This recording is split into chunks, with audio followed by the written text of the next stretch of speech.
Okay, so welcome back. And we talked about the purpose of a chromatogram and the areas from the chromatogram itself. And now, before we use anything with those areas, we have to talk about standards. Okay, so this is the purpose of a standard. A standard is something that you have made. You did it.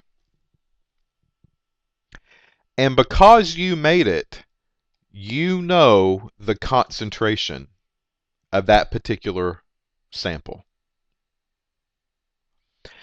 The problem with gas chromatography is that we often talk about the chromatogram and we say, oh, well, we get an area up underneath the peak, and as long as we get an area under the peak, we know how much is there.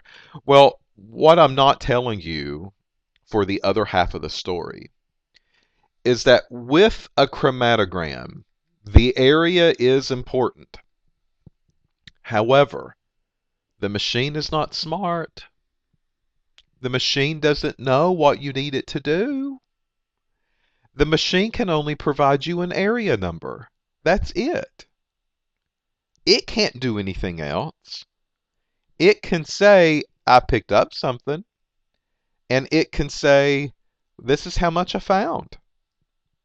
But quite honestly, it can't do any more than that. That's where you come in. So what you have to do is that you have to make a relationship. And the relationship is the area and how it relates to the concentration.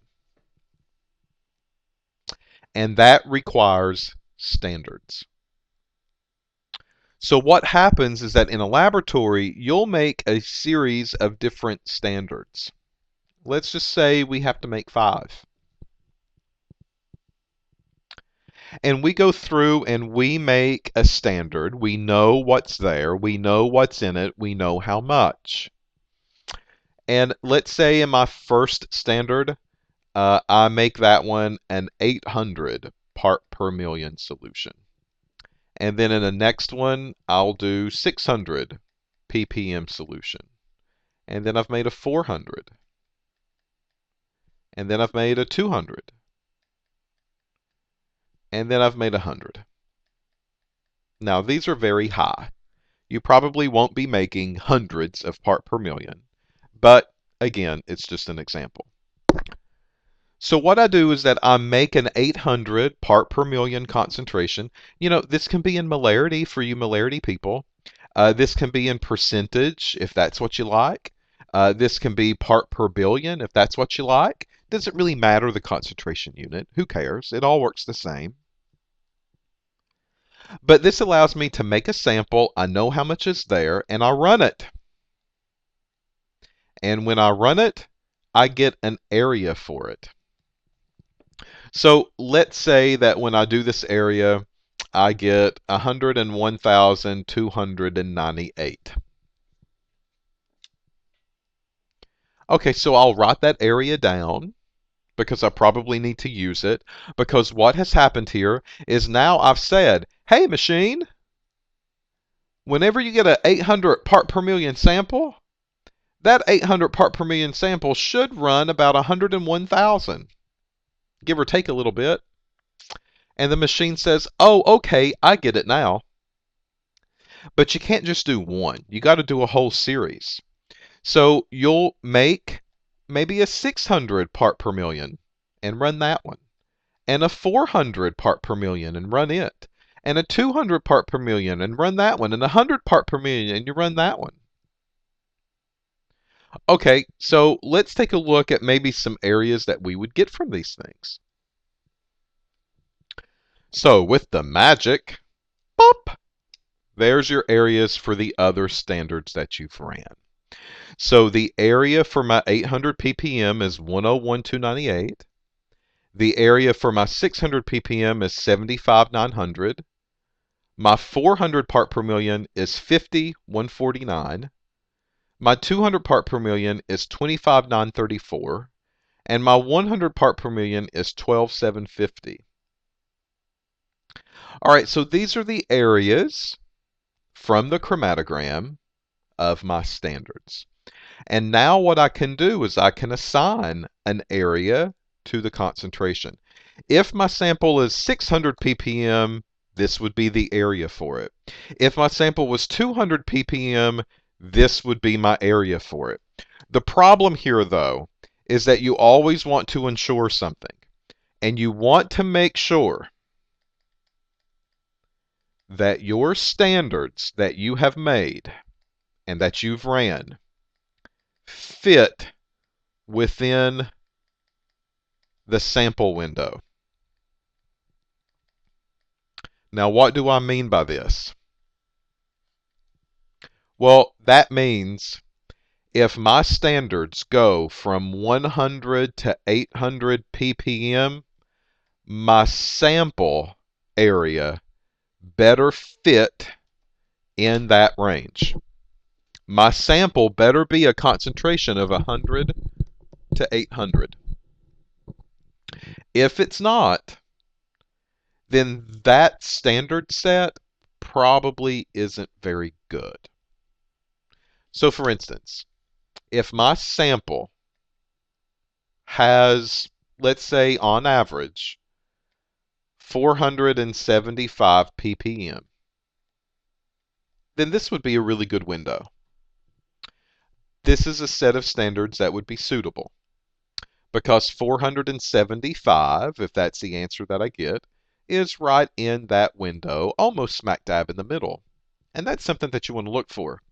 But if my sample concentration ends up to be 20 part per million, that's not very good. Because my 20 part per million, it doesn't fit within this window. My 20 part per million is much lower than my lowest standard. And this data is not going to be very good because this is representative data that includes that sample range, nothing else. So because of that, I would need a different set of standards. I would need to go back and maybe make an 80 and a 60 and a 40 and a 20 and a 10 instead of the 800 to 100. So make sure that your standards always fit within the expected sample window. You got to know a little bit about your sample before you run it, right? You got to know kind of what you're looking for. You have to know what concentration is expected typically on a normal day. And then you can base your standards around that information. All right, so now after I make my standards and after I run my standards, what is the next step? Well, that's what the next video will be, okay? Before we talk about that though, there's one thing I have to mention. A standard is typically one thing. Not every time, but typically one thing. And the purpose of a standard is to also get retention time for these compounds. So let's say that I am running a method for THC, and I make standards of THC and run them. And let's say that this is the peak for THC. Well, my standard should not show any other peak. If this is a true standard, not a sample, but a standard, this will be flatline all the way across. And I would see one peak and one peak only. And that THC will have a retention time. And let's say that the retention time here is 2.08 minutes.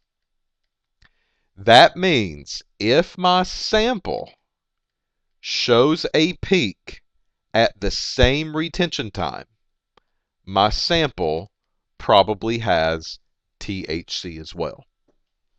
So that's the power of the retention time measurement. It gives me a very good idea when I make my standards where that component should come off. How long does it take in the machine? Once I determine that retention time, I then start looking at my sample data. And if my sample data shows me a retention time around 2.8 minutes as well, then this probably means that THC is present in my sample, and now it's up to me to figure out how much is there.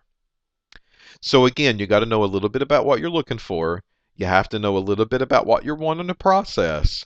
But this is the mentality that you have to take when you begin to run samples on the gas chromatography system. So in the next video, we'll pick up from my standards and my areas, and we'll start talking about how to process the data.